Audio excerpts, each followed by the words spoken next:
যা কথা শেষ জায়গায় চলে আসছি, যুবক যদি চাও তোমাকে দামি বানাইতে, কার কাছে? আল্লাহর কাছে দামি হইলে চিরদিনের জন্য দামি। জান্নাত চিরদিনের জন্য দিবে, আন তাহইয়াউ ফালা তামুতু আবাদা, চিরদিনের জন্য জান্নাত দিবে, কোনোদিন মৌত আসবে না। আন তাশিব্বু ফালা তাহরামু আবাদা, চিরদিন যুবক থাকবে, বৃদ্ধ কোনোদিন হবে না। আন তাশিখু ফালা তামরাজু আবাদা, চিরদিন সুস্থ থাকবে, অসুস্থ কোনোদিন হবে না। আন তানামু ফালা তাইয়াসু আবাদা, চিরদিন নেয়ামত বাড়বে, কোনোদিন কমবে না। আল্লাহ জান্নাত কাউকে বাড়ি রূপে দিবে না, প্লট রূপে দিবে না। জান্নাত যাকে দিবে রাজত্ব রূপে দিবে, রাজত্ব রূপে। মুলকান কাবীরা, বড় রাজত্ব। কত বড়? এটাও বলে দিছে, সবচেয়ে ছোটটা এই দুনিয়ার 10 গুণ বড়। যুবক, তোমাদের পায়ে হাত দিয়া বলি, একটু সবর করো, একটু ধৈর্য ধারণ করো, একটু বিবেকের বিরোধিতা করো, বুদ্ধির বিরোধিতা করো। একটু সমাজ তোমাকে যেদিকে নিতে চাইতেছে, একটু বিদ্যা বুদ্ধি আজকে সব আমাদেরকে ধ্বংস করে দিতেছে। একটু সবর করতে হবে। একটু, কয়দিনের জীবন? 60-70 বছরের। দুনিয়ায় পাইলেই কি আর না পাইলেই কি? কেউ তো আজ পর্যন্ত দুনিয়ায় পাওয়ার পরেও খালি হাতেই গেল। আজ পর্যন্ত তো কারো কোনো পত্রিকায় পাওয়া গেল না যে হাজার হাজার কোটি টাকার মালিক উত্তরসূরিরা সবচেয়ে দামি কাপড়ের কাফনে কবরে দিছে, ওই সবচেয়ে সস্তা কাপড়ে কবরে দিবে। কয়দিন দুনিয়া? নিজেকে মানুষ বানাও যুবক। আপনাদেরকেও বলতেছি মানুষ বানা, মা বোনদেরকেও বলতেছি মানুষ বানা। মানুষ বানানোর জন্যই মুহাম্মদুর রাসূলুল্লাহ সাল্লাল্লাহু আলাইহি ওয়াসাল্লাম। নইলে ওনার দুনিয়াতে আসা কোনো যুক্তিতে আসে না। উনি কেন দুনিয়াতে আসবে? আমার কাছে সময় নাই যে আমি আপনাদেরকে বলবো। কয়েকদিন আগেও মনে হয় গত বছর আমি আসছিলাম, ওই দিকে ছিল, ঠিক না?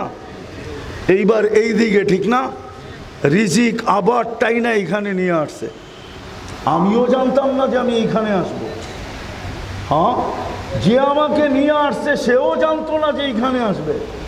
সেও এইখানে ঢুকা বলে গত বছর না আসলাম, আবারও এইখানে।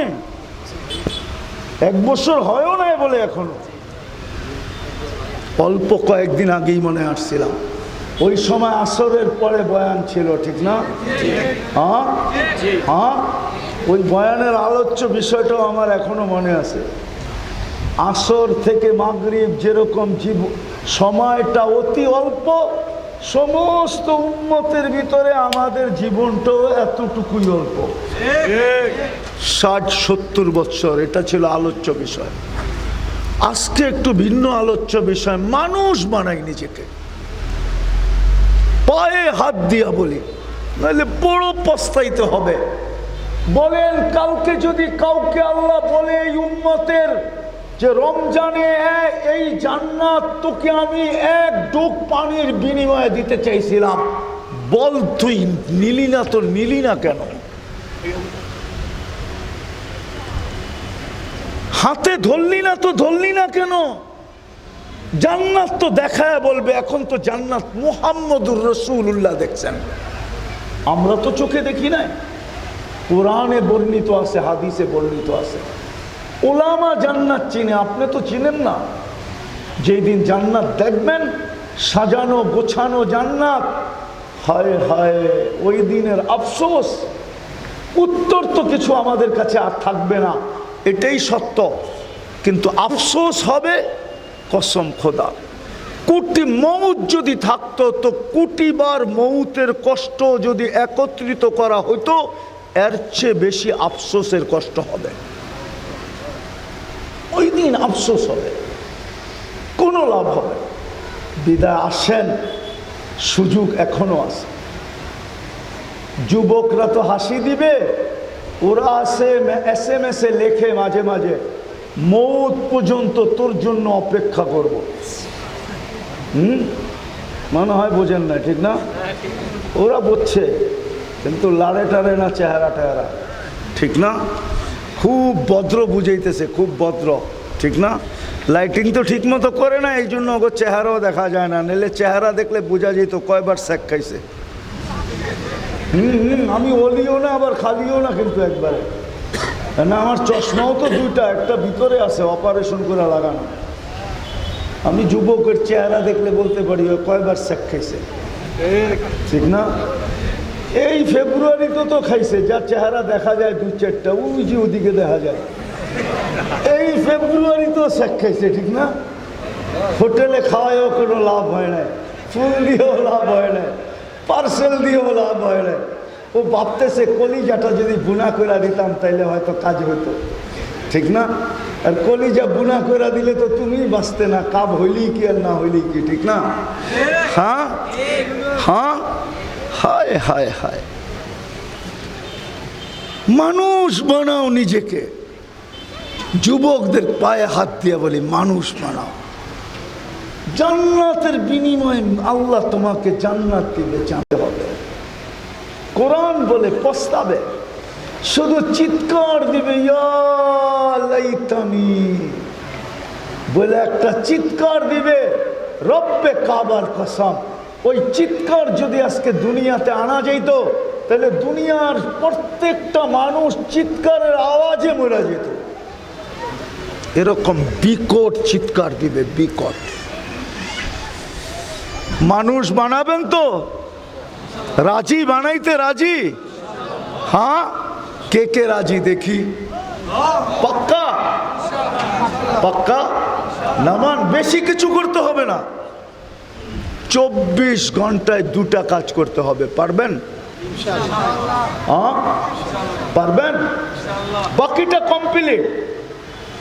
মুসলমানের ঘরে জন্ম নেওয়া, উম্মতে মুহাম্মদী হিসাবে আল্লাহর পক্ষ থেকে বাছাই হওয়া,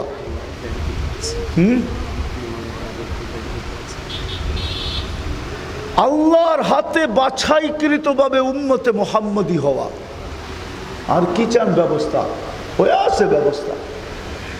শুধু 24 ঘন্টায় 2টা কাম করতে হবে। পারবো? সত্য তো? হ্যাঁ, যদিও কথা লম্বা ছিল, কিন্তু সময় স্বাস্থ্য অনুমতি দেয় না।